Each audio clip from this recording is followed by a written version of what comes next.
was that one place I always thought about, and I just wanted to be there with you. The place that no eye has ever seen, the place that no heart has ever perceived. I had a great feeling inside of me. Assalamualaikum warahmatullahi wabarakatuh. Yang terhormat Bapak Zainuddin Syukron ME selaku dosen pengampu mata kuliah praktik ibadah. Perkenalkan, nama saya Ririn dengan NIM 2314201144 kelas 3D Perbankan Syariah.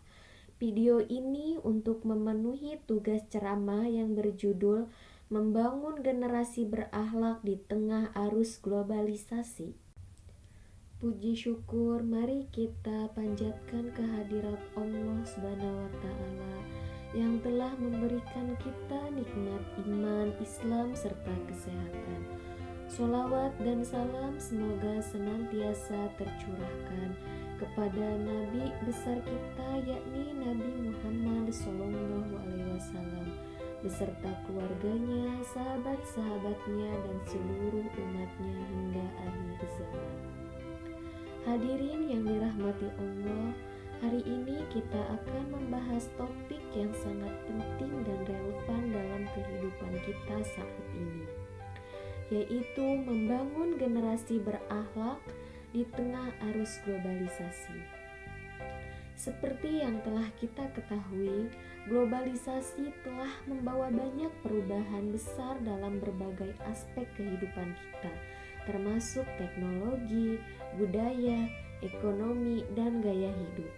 Perubahan ini tentunya membawa banyak manfaat, tetapi juga tantangan besar bagi perkembangan akhlak generasi muda. Nah, tantangan akhlak di era globalisasi yang pertama, kemudahan akses informasi. Salah satu ciri globalisasi paling menonjol adalah kemajuan teknologi informasi. Generasi saat ini dengan mudah bisa mengakses informasi dari seluruh penjuru dunia hanya melalui smartphone. Sayangnya, tidak semua informasi yang tersedia di internet bermanfaat. Banyak juga konten yang justru merusak moral dan akhlak, seperti budaya hedonisme, individualisme, dan pergaulan bebas. Hal ini bisa mempengaruhi perilaku dan pola pikir generasi muda jika tidak disertai dengan bimbingan yang tepat. Nah, yang kedua, ada pengaruh budaya asing. Globalisasi juga membawa masuk berbagai budaya asing yang kadang bertentangan dengan nilai-nilai agama dan budaya kita.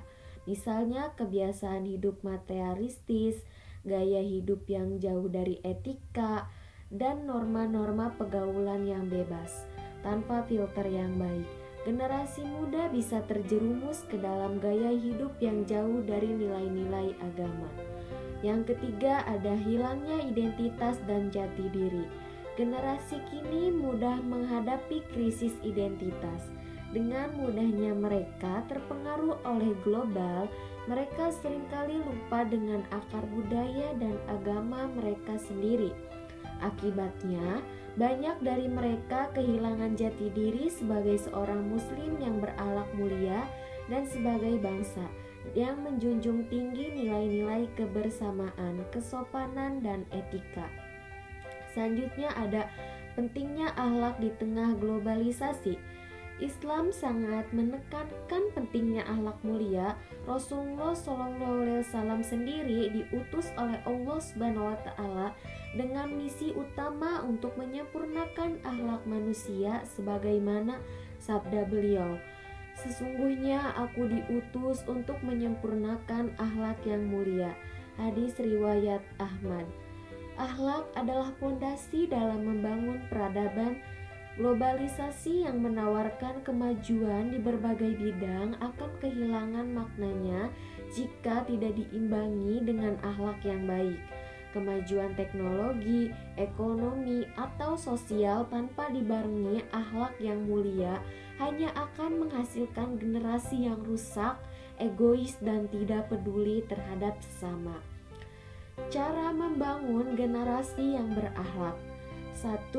Pendidikan akhlak di lingkungan keluarga. Keluarga adalah sekolah pertama bagi anak-anak. Orang tua memiliki peran penting dalam menanamkan nilai-nilai akhlak kepada anak-anak sejak dini. Mendidik anak dengan kasih sayang, memberikan contoh yang baik, serta mengajarkan nilai-nilai agama dalam kehidupan sehari-hari adalah langkah utama dalam membangun karakter dan generasi muda. Dan yang kedua, ada pendidikan yang holistik di sekolah. Sekolah sebagai lembaga pendidikan formal juga harus berperan dalam membentuk akhlak siswa. Kurikulum yang berorientasi pada pendidikan karakter harus menjadi fokus di samping pencapaian akademis. Guru-guru juga harus menjadi teladan dalam akhlak, bukan hanya memberikan ilmu tetapi juga membimbing moral dan etika siswa. Yang ketiga, menggunakan teknologi dengan bijak. Teknologi bisa menjadi alat yang sangat berguna jika digunakan dengan bijak. Orang tua, guru, dan masyarakat perlu mengajarkan kepada generasi muda tentang pentingnya menggunakan media sosial dan internet untuk hal-hal positif. Misalnya, untuk memperdalam ilmu agama atau berbagai informasi yang bermanfaat. Nah, yang keempat, ada membangun kesadaran sosial dan kepedulian terhadap sesama.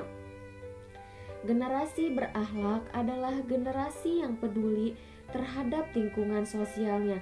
Kita perlu mengajarkan kepada anak-anak kita untuk berempati, peduli, dan memiliki tanggung jawab sosial. Ini bisa dimulai dari hal-hal yang kecil, seperti membantu teman yang kesulitan, menghormati orang tua, atau ikut dalam kegiatan sosial yang bermanfaat. Nah, hadirin yang dimuliakan Allah, membangun generasi berakhlak di tengah arus globalisasi bukanlah tugas yang mudah. Namun, jika kita semua keluarga, sekolah, dan masyarakat bekerja sama dan berperan aktif dalam memberikan bimbingan dan contoh yang baik, maka insya Allah kita akan mampu melahirkan generasi yang tidak hanya cerdas secara intelektual, tetapi juga berakhlak mulia. Globalisasi bisa menjadi berkah asalkan kita mampu memfilter pengaruh negatifnya dan mengambil manfaat dari sisi positifnya. Semoga Allah Subhanahu wa Ta'ala memberi kita kekuatan dan kebijaksanaan untuk terus membimbing generasi muda menuju akhlak yang baik. Amin amin ya robbal alamin. Mungkin itu saja dari saya. Kurang lebihnya mohon maaf. Wabillahi taufiq wal hidayah. Wassalamualaikum warahmatullahi wabarakatuh.